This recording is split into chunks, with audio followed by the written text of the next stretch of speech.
Azcapotzalco fue mucho más que fábricas y avenidas. Aquí existieron haciendas custodiadas por enormes ahuehuetes, tranvías que atravesaban de punta a punta el pueblo y hasta cines al aire libre donde los vecinos se reunían bajo las estrellas. Todo aquello fue real, aunque hoy resulte difícil imaginarlo. Quédate, porque vas a descubrir 15 cosas que seguramente no sabías sobre cómo era Azcapotzalco en otros tiempos. Y te lo advierto desde ahora. Algunas te van a despertar una profunda nostalgia, mientras que otras te van a sorprender de una forma que no esperabas. ¿Listo? Entonces empecemos este viaje al pasado. A finales del siglo XIX, Azcapotzalco estaba cubierto por una vegetación que parecía sacada de otro planeta. Ahuehuetes centenarios bordeaban los caminos de tierra y los campos de maguey se extendían hasta donde alcanzaba la vista. El ambiente era tan apacible que las calles parecían más senderos rodeados de naturaleza que espacios urbanos.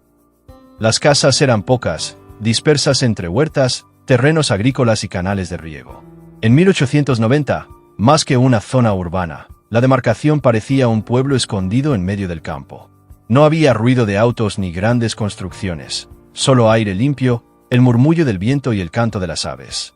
La vida giraba alrededor de la tierra y de lo que ella ofrecía. Durante la Revolución Mexicana, este lugar fue testigo de un episodio clave en la historia del país.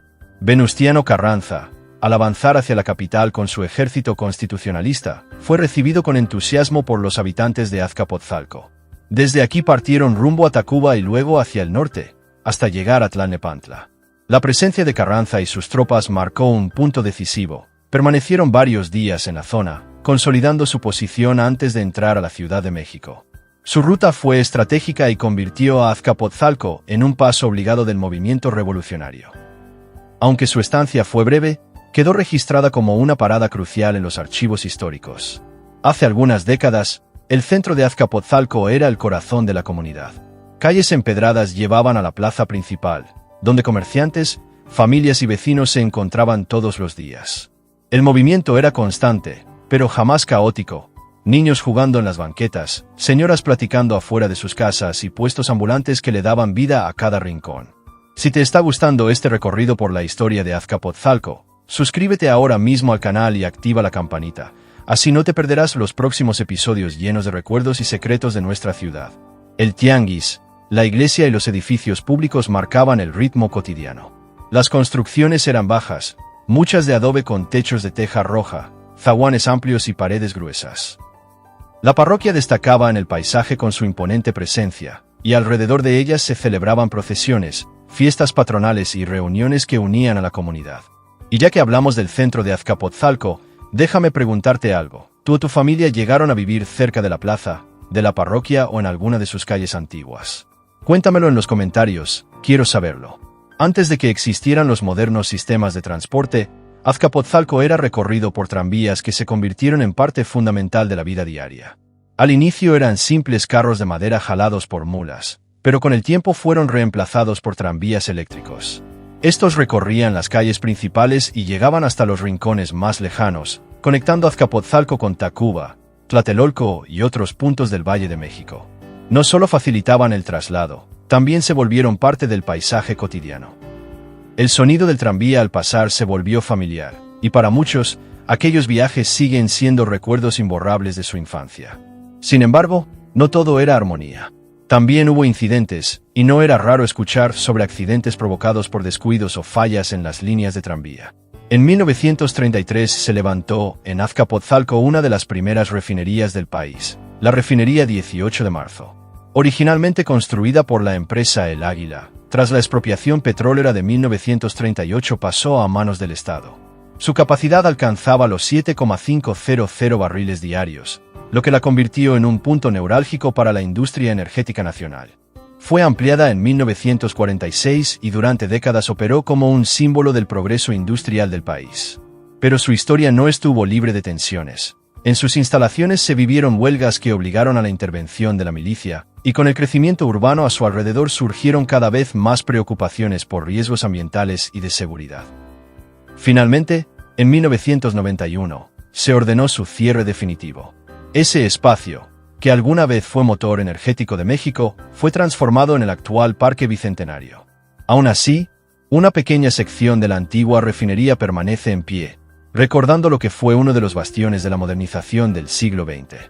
A pesar de este impulso industrial, Azcapotzalco aún conservaba un rostro predominantemente rural. El territorio estaba cubierto de haciendas y casas señoriales que dominaban amplias extensiones de tierra. Estas propiedades no solo producían alimentos, también eran el eje de la vida económica local. En sus alrededores, campesinos trabajaban los campos y abastecían los mercados cercanos. Las haciendas eran majestuosas, muros gruesos, patios centrales, arcos coloniales y espacios como trojes, establos y sistemas de riego que demostraban su autosuficiencia. Con el tiempo, algunas fueron abandonadas o transformadas, pero su huella marcó profundamente el carácter de Azcapotzalco. Un lugar donde la tierra era riqueza y las costumbres rurales estaban profundamente arraigadas. En 1954 llegó otra obra clave, el Rastro de Ferrería. Construido por la Paraestatal Industrial de Abasto en la avenida Granjas, en la zona norte de la demarcación, se convirtió en una instalación fundamental para la industria alimentaria de la capital. Desde ahí se distribuía carne no solo a la Ciudad de México, sino también a regiones cercanas. El complejo contaba con frigoríficos, áreas de sacrificio y procesamiento de animales, además de una flota de camiones que llevaban el producto a carnicerías y mercados. En aquella época, muchos alimentos no se vendían listos para cocinar. Por ejemplo, las aves aún debían ser desplumadas en casa, pero el rastro ya hacía ese trabajo, aliviando la rutina de muchas amas de casa. Además, el lugar incluía carnicerías abiertas al público, lo que lo convirtió en un punto muy visitado por vecinos y comerciantes. Fue considerado una obra moderna y estratégica, que impulsó la transformación de la zona. Pero entre el ruido de los camiones y las pesadas jornadas laborales, también había espacio para la pasión por el fútbol. Sí, un sitio inesperado donde los carniceros dejaban a un lado el mandil para ponerse los botines. ¿Te cuesta imaginarlo? Pues escucha esto. Muy cerca del rastro existía un deportivo que funcionaba como punto de encuentro para los trabajadores del sector cárnico. Ahí formaban equipos y organizaban torneos con apoyo de los sindicatos. Los partidos eran una válvula de escape al trabajo pesado y una oportunidad para reforzar la convivencia entre compañeros. Las familias asistían a las gradas para apoyar a sus equipos, y aquel deportivo se convertía en una verdadera fiesta comunitaria, donde el balón unía lo que el trabajo separaba.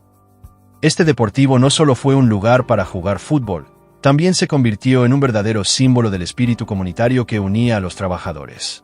Ahí se celebraban aniversarios, asambleas sindicales y encuentros sociales que iban mucho más allá del deporte.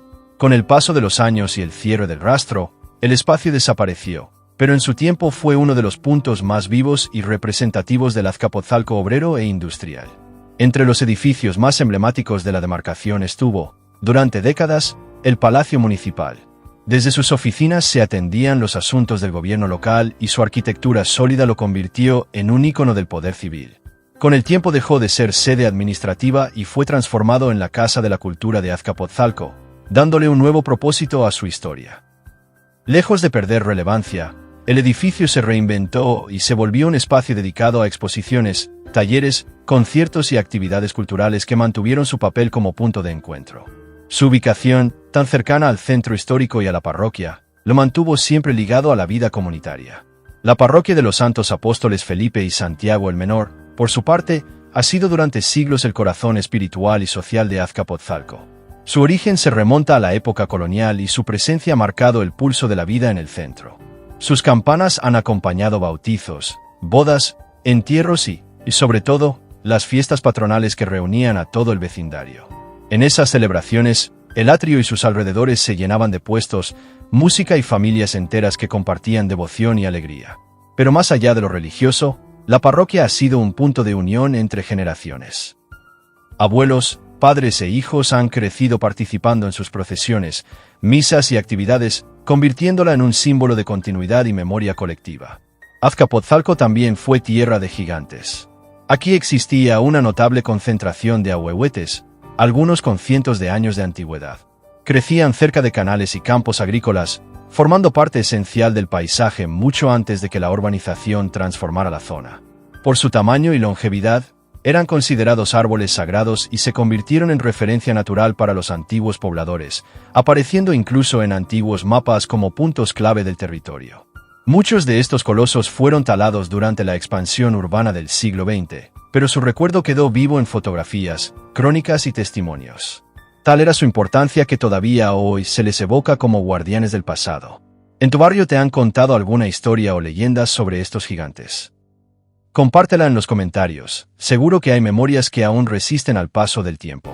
Durante las décadas de 1940 y 1950, las noches en Azcapotzalco podían transformarse en verdaderos cines al aire libre. En plazas públicas o patios vecinales se instalaban proyectores que ofrecían funciones gratuitas, organizadas por autoridades locales o por grupos de vecinos. La mayoría de las películas eran mexicanas o clásicos de Hollywood, y las familias asistían cargando sus propias sillas o acomodándose en el suelo para disfrutar de la proyección bajo el cielo nocturno. Estos eventos no solo brindaban entretenimiento, también reforzaban la vida comunitaria. Gente de todas las edades se reunía en un ambiente pacífico, compartiendo palomitas hechas en casa o pan dulce recién comprado en alguna panadería cercana. Aquellas funciones fortalecían el tejido social de Azcapotzalco, al mismo tiempo que la ciudad comenzaba a dar sus primeros pasos hacia una transformación industrial que cambiaría su destino. La zona de Vallejo, colindante con Ferrería, comenzó a llenarse de fábricas y talleres desde los años 45.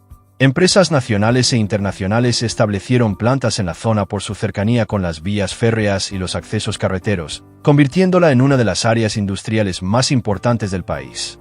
La actividad era obreros entrando al amanecer, camiones saliendo con productos y calles llenas de movimiento las 24 horas. Las fábricas generaban empleo, pero también trajeron consigo asentamientos habitacionales y servicios que transformaron por completo el entorno. En los primeros años del siglo XX, Azcapotzalco fue sede de una de las primeras escuelas rurales de la región. Estaba enfocada en la enseñanza práctica para los hijos de campesinos, con materias como lectura, escritura, matemáticas y oficios relacionados con el campo. Era una escuela modesta, construida con adobe y tejas, pero representó un gran avance para las comunidades que antes no tenían acceso a la educación formal. Muchos de los primeros alumnos llegaban caminando desde pueblos vecinos y las clases se impartían en grupos mixtos de distintas edades. A pesar de las carencias materiales, el esfuerzo de maestros y padres logró que varios egresados continuaran sus estudios en la capital. Este modelo de escuela sería replicado después en otras alcaldías, pero su origen en Azcapotzalco marcó un precedente en la historia educativa de la ciudad. Las procesiones ocupaban todo el barrio. Durante las fiestas patronales y fechas religiosas importantes, las calles de Azcapotzalco se transformaban en verdaderos caminos de fe.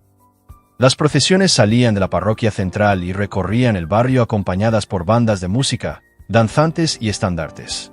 Los vecinos decoraban las calles con papel picado y flores, y los balcones se llenaban de manteles bordados y velas encendidas.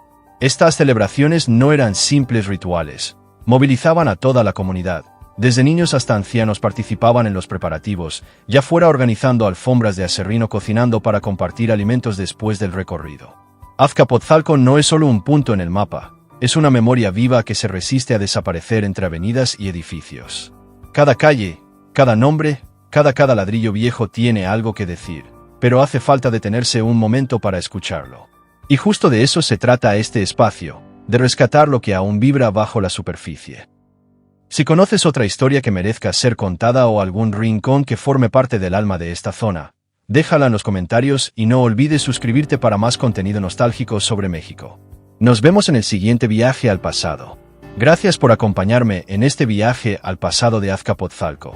Si quieres seguir descubriendo más rincones de la memoria de México, suscríbete al canal y activa la campanita. Nos vemos en el próximo capítulo de esta historia.